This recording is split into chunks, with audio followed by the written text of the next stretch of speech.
जय हिंद। स्वागत है आप सभी का हैप्पी ट्यूटोरियल में। तो फ्रेंड्स, आज हम यूपी टेट के प्रीवियस ईयर प्रश्नों की सीरीज को लेके आए जो कि 2014 के हिंदी के प्रीवियस ईयर के प्रश्न हैं। आइए प्रश्नों की स्टार्ट करते हैं, प्रश्न देखते हैं। पहला प्रश्न क्या है? पहला प्रश्न है कि संकर शब्द किसे कहते हैं। संकर शब्द किसे कहते हैं? ऑप्शंस आपके पास दिए गए कि ग्रामीण भाषा शब्द, भाषा का शब्द है, या फिर संस्कृत भाषा का शब्द है, या फिर ग्रामीण व संस्कृत भाषा के कुछ विशेष शब्द हैं, या फिर दो भाषाओं के शब्दों से मिलकर बना है। पूछ रहा है कि संकर शब्द हम किसे कहते हैं। तो दो भाषाओं के शब्दों से मिलकर बना शब्द हम संकर शब्द कहलाता है। तो ऑप्शन नंबर यहाँ डी सही हो जाएगा। लिखा है दो भाषाओं के शब्द से मिलकर बना शब्द। दो भाषाओं से मिलकर बने शब्द को हम संकर शब्द कहते हैं। यहाँ ऑप्शन सही हो जाएगा। आगे बढ़ते हैं अगले प्रश्न की तरफ। ऑप्शन नंबर डी उसमें सही होगा। अगला प्रश्न है कि सुत शब्द को स्त्रीवाचक बनाने के लिए किस प्रत्यय का प्रयोग होगा। कह रहा है सुत शब्द को स्त्रीवाचक बनाने के लिए किस प्रत्यय का प्रयोग होगा। इसमें ऑप्शंस दिया गया ई दिया है, इक है और आ है। तो सुत जो है, सुत शब्द को स्त्रीवाचक बनाने के लिए आ प्रत्यय का प्रयोग होगा। इसका स्त्रीवाचक शब्द हो जाएगा सुता, हो जाएगा। तो इसमें आ प्रत्यय हो जाएगा। ऑप्शन नंबर यहाँ डी सी हो जाएगा, आ प्रत्यय। आगे बढ़ते हैं। आगे लिखा है कि नाक का बाल होना मुहावरे का अर्थ क्या है। ऑप्शंस दिए गए आपके पास। अधिक समीप होना, कष्ट देना, अधिक प्रिय होना, पालतू होना। पूछ रहा है नाक का बाल होने का मुहावरा क्या है। तो नाक का बाल होने का मुहावरा जो है वो है अधिक प्रिय होना। तो इसका ऑप्शन नंबर सी सी हो जाएगा, अधिक प्रिय होना। आगे बढ़ते हैं। अगला कि अश्व का पर्यायवाची शब्द निम्नलिखित में से कौन सा नहीं है। तीन होंगे और एक नहीं होगा, उसे हमें देखना है। तो अश्व का पर्यायवाची शब्द जो है वो कटक नहीं है। ऑप्शन नंबर सी गलत हो जाएगा। माने गलत का मतलब यहाँ सही होगा, ये अश्व का पर्यायवाची नहीं होगा। घोड़ा, घोटक और है, ये तीनों अश्व का पर्यायवाची है। अगला प्रश्न है कि जो एक स्थान पर टिककर नहीं रहता, वाक्य के लिए एक शब्द कौन सा उसके लिए प्रयोग होगा। ऑप्शंस दिया गया अस्थिर, अडिग, यायावर, गतिशील। तो जो एक स्थान पर टिककर नहीं रहता है उसके लिए यायावर शब्द का प्रयोग किया जाता है। ऑप्शन नंबर सी सही हो जाएगा, यायावर। अगर अस्थिर को देखें तो जो कभी स्थिर न रहे उसके लिए अस्थिर का प्रयोग होता है। जो कभी जगह से न डिगे उसके लिए अडिग का प्रयोग होता है। और अपने को बदल सके जो, उसके लिए गतिशील का प्रयोग होता है। और जो एक स्थान पर टिककर नहीं रहता उसको हम यायावर कहते हैं। ऑप्शन नंबर यहाँ सी सही होगा। आगे 36वां नंबर क्वेश्चन कि बुंदेल हरबोलों के मुंह हमने सुनी कहानी थी, खूब लड़ी मर्दानी वह तो झांसी वाली रानी थी। प्रस्तुत पंक्तियों के रचयिता कौन है। बुंदेल हरबोली के मुंह हमने सुनी कहानी थी, खूब लड़ी मर्दानी वो तो झांसी वाली रानी थी। तो ये जो पंक्ति है इसके रचयिता हैं सुभद्रा कुमारी चौहान जी द्वारा ये रचित लिखा गया है। तो इसके ऑप्शन बी सही हो जाएगा, सुभद्रा कुमारी चौहान। ये सब गलत हो जाएंगे। ऑप्शन नंबर बी सही होगा। आगे की समास का अर्थ है। समास का अर्थ क्या है। संक्षेप है, विच्छेद, विस्तार या नवीन अर्थ। तो जो समास का अर्थ है वह दो या दो से अधिक शब्दों से मिलकर बने हुए नए सार्थक शब्दों को हम समाज कहते हैं। अगर समाज का जो परिभाषा देखें तो दो या दो से अधिक शब्दों से मिलकर बने हुए नए शब्द जो सार्थक शब्द होते हैं उन्हें हम समास कहते हैं, जिसका अर्थ होता है संक्षिप्त कथन या शब्द। तो इसका ऑप्शन नंबर ए सही हो जाएगा, संक्षेप, संक्षिप्त या संक्षेप। ऑप्शन नंबर ए सही होगा। आगे की भाषा के संबंध में उपचारात्मक शिक्षण का उद्देश्य है। उपचारात्मक शिक्षण का क्या उद्देश्य है। ऑप्शन है भाषा प्रयोग संबंधित कठिनाइयों की पहचान तथा उनका निदान, और बच्चों को व्यस्त रखना, या फिर बच्चों को श्रेणीवार विभक्त करना, या फिर बच्चों की त्रुटियों की केवल सूची बनाना। कह रहा भाषा के संबंध में उपचारात्मक शिक्षण का क्या उद्देश्य है। तो भाषा के संबंध में उपचारात्मक शिक्षण का उद्देश्य है कि भाषा प्रयोग संबंधित कठिनाइयों की पहचान तथा उनका निदान करना। तो ऑप्शन नंबर ए सही हो जाएगा कि भाषा प्रयोग संबंधी कठिनाइयों की पहचान तथा निदान। ऑप्शन नंबर ए इसका सही हो जाएगा।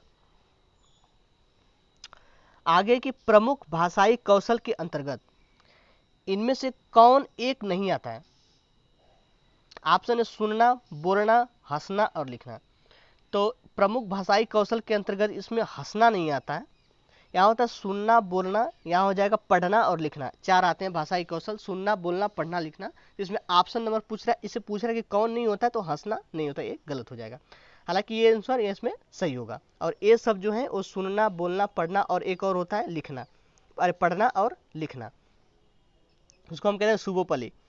आगे बढ़ते कि हिंदी दिवस कब मनाया जाता है? ऑप्शंस में दिए गए हैं आपके पास कि 14 सितंबर को, 5 सितंबर को, 2 अक्टूबर को और 26 जनवरी को। तो जो हिंदी दिवस मनाया जाता है वो 14 सितंबर को मनाया जाता है। पहली बार भारतीय संविधान में हिंदी को 14 सितंबर 1949 में मान्यता मिली थी और भारतीय संविधान के भाग 17 के अनुच्छेद 343 के 1 में हिंदी को राजभाषा के रूप में वर्णित किया गया था। तो हिंदी दिवस मनाया जाता है 14 सितंबर को। ऑप्शन नंबर ये यहाँ सही हो जाएगा। अगला है कि काव्य शिक्षण का उद्देश्य क्या है? ऑप्शंस दिया गया कि भाषा में प्रयुक्त होने वाले विराम चिन्हों से परिचित करना। ऑप्शन बी है व्याकरणीय नियमों का जानकारी देना। ऑप्शन सी संगीत कला में निपुण बनाना। और ऑप्शन डी रसानुभूति और आनंदभूति कराना। कह रहे काव्य शिक्षण का उद्देश्य क्या है? तो काव्य शिक्षण का उद्देश्य जो वो है रसानुभूत और आनंदभूति कराना। तो इसका ऑप्शन नंबर यहाँ डी सही हो जाएगा, काव्य का अर्थ होगा। आगे है, आगे बढ़ते हैं हम अगले प्रश्न की तरफ। अगला प्रश्न है कि निम्न में से किस वाक्य में विशेषण का प्रयोग हुआ है? विशेषण, किस वाक्य में विशेषण का प्रयोग हुआ है? ऑप्शंस दिया गया राम जाता है, सीता फल खाती है, मेरी गाय काली है और अगला है कि जल्दी उठना स्वास्थ्यवर्धक होता है। इसमें विशेषण पूछ रहा है कि किस वाक्य में विशेषण है। तो इसमें है मेरी गाय काली है, वाक्य में विशेषण का प्रयोग हुआ है। इस वाक्य में विशेषण का प्रयोग है कि मेरी गाय काली है। तो जो एक काला शब्द आया है वह विशेषता बतला रहा है, तो इसमें ये जो है वही विशेषण हो जाएगा। तो ऑप्शन नंबर हमारा यहाँ सी सही हो जाएगा कि मेरी गाय काली है। जो एक काली शब्द है ये गाय की विशेषता बतला रहा है। आगे कि नाटक शिक्षण में कक्षा अभिनय प्रणाली का प्रयोग से क्या होता है? शिक्षक एवं बच्चों का समय व्यर्थ होता है। अगला कि प्रश्नानुसार बच्चों द्वारा अभिनय से सीखने की प्रक्रिया में तेजी आती है। ऑप्शन सी बच्चों पर विपरीत प्रभाव पड़ता है और ऑप्शन डी उपरोक्त में से कोई नहीं। तो नाटक शिक्षण, जो नाटक शिक्षण में कक्षा अभिनय प्रणाली द्वारा के प्रयोग से जो प्रश्नानुसार बच्चों द्वारा अभिनय में सीखने की प्रक्रिया में तेजी आती है। तो ऑप्शन नंबर यहाँ सही हो जाएगा बी कि प्रश्नानुसार बच्चों द्वारा अभिनय में सीखने की प्रक्रिया में तेजी आती है। ऑप्शन नंबर बी सही हो जाएगा। आगे बढ़ते हैं। निम्न शब्द में अधिकरण कारक का प्रयोग हुआ है। किसमें अधिकरण कारक का प्रयोग हुआ है? तो वाहन ऋण शब्द में अधिकरण कारक का प्रयोग हुआ है। तो ऑप्शन नंबर यहाँ ए सही हो जाएगा, वाहन ऋण में अधिकरण शब्द का प्रयोग हुआ।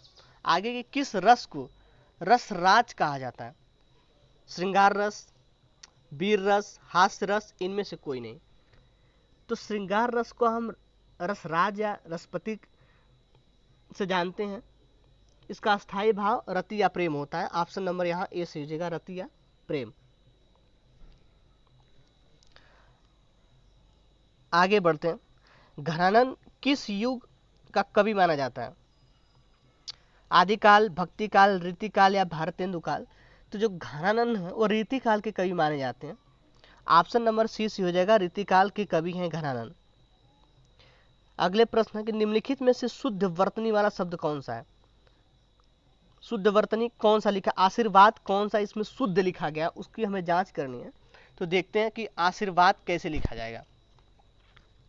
तो आशीर्वाद शब्द जो लिखा जाएगा वो ऑप्शन नंबर सी वाला सही लिखा गया, आशीर्वाद। ए वाला आशीर्वाद सही है और बाकी सारे अशुद्ध हैं।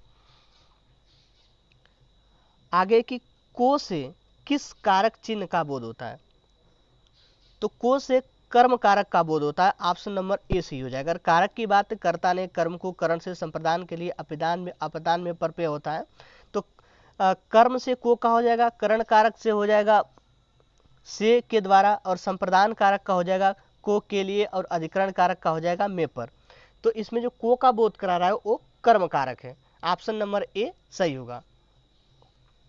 आगे सच्चिदानंद हीरानंद वात्सल्य का उपनाम क्या है?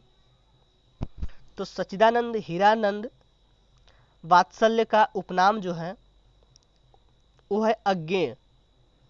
ऑप्शन नंबर सी अज्ञेय। और हरिऔध का अगर हम बात देखें तो इनका पूरा नाम है हरिऔध सिंह उपाध्याय, और निराला का देखें तो सूर्यकांत त्रिपाठी निराला, और गुलेरी का चंद्रधर शर्मा गुलेरी। तो यहाँ अज्ञेय, सच्चिदानंद हीरानंद वात्सल्य अज्ञेय। Option number C. आगे बिहारी का प्रसिद्ध है, कविता है, सवैया है, पद है या दोहा है? तो जो बिहारी का प्रसिद्ध है वो दोहा है। ऑप्शन नंबर डी सही हो जाएगा, दोहा।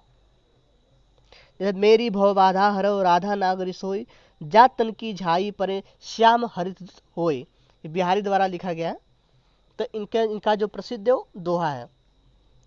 आगे पूछ रहा है कि पुनर्जन्म का शब्द का सही संधि विच्छेद क्या होगा? तो पुनर्जन्म का संधि विच्छेद होगा, पुनर्जन्म में विसर्ग संधि है, इसका संधि विच्छेद होगा पुनः धन जन्म।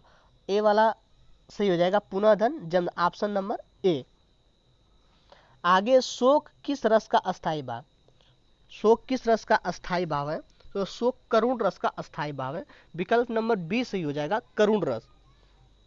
शांति का अस्थाई भाव देखें शांत रस का, तो इसका हो जाएगा निर्वेद।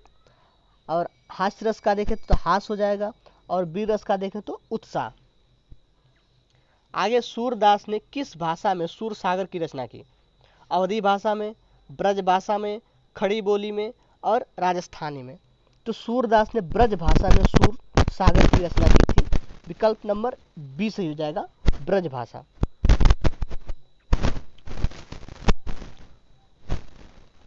आगे दोहा में कितनी मात्राएं होती हैं? तो दोहा में कुल 24 मात्राएं होती हैं। ऑप्शन नंबर ए सही हो जाएगा, 24। अगला है जो अच्छे कुल में उत्पन्न हुआ हो उस शब्द समूह के लिए एक शब्द क्या होगा? जो अच्छे कुल में उत्पन्न हुआ उस शब्द के लिए हम शब्द कुलीन शब्द का प्रयोग करेंगे। तो ऑप्शन नंबर यहाँ ए सही हो जाएगा, शब्द कुलीन शब्द। आगे दाता शब्द का स्त्रीलिंग क्या होगा? दाता शब्द का स्त्रीलिंग क्या होगा? तो दाता शब्द का स्त्रीलिंग हो जाएगा दात्री। ऑप्शन नंबर सी यहाँ सही हो जाएगा। अगला प्रश्न है कि लड़का पेड़ से गिरा में कौन सा कारक है? लड़का पेड़ से गिरा तो अलग होने के अर्थ में अपादान कारक का प्रयोग करते हैं। तो यहाँ ऑप्शन नंबर ए सही हो जाएगा, अपादान कारक। आगे पानी में कौन सा विशेषण है? पानी में गुणवाचक विशेषण है। ऑप्शन नंबर यहाँ सी सही हो जाएगा, गुणवाचक विशेषण इसमें है। अगला प्रश्न है कि नवल सुंदर श्याम शरीर की सजल निरद सी कल कांति थी में कौन सा अलंकार है? नवल सुंदर श्याम शरीर की सजल निरद सी कल कांति थी में अलंकार कौन सा है? तो इसमें अलंकार है उपमा अलंकार। ऑप्शन नंबर ए सही हो जाएगा, उपमा अलंकार। अगर रूपक अलंकार का एग्जाम्पल देखें तो हो जाएगा समय सिंधु चंचल है भारी। अगर श्लेष अलंकार की एक उदाहरण देखें तो चरण धरन चिंता करत चितवत चारऊ ओर, सुवर्ण को खोजत फिरत कवि व्यभिचारी चोर। उस प्रेक्षा अलंकार का एग्जाम्पल देखें तो हो जाएगा उस काल मानो क्रोध में तन कापने उसका लगा, मारे हवा के वेग से सोता हुआ सागर जगा। तो यहाँ जो पंक्ति दी गई है उसमें उपमा अलंकार होगा। ऑप्शन नंबर ए हमारा सही होगा। आगे की बीजक किसकी रचना है? सूर की, तुलसी की, कबीर की या जैसी की? तो जो ये बीजक रचना है वह कबीर दास की रचना है। ऑप्शन नंबर सी सही हो जाएगा, कबीर दास। अगर सूरदास की रचनाओं की बात करें तो सूर सुरावली, साहित्य लहरी। तुलसीदास की देखें तो विनय पत्रिका, दोहावली, पार्वती मंगल, जानकी मंगल इत्यादि। अगर जैसी की देखें तो पद्मावत, अखरावट, आखिरी कलम इत्यादि। तो जो बीजक है वह कबीर दास के द्वारा लिखा गया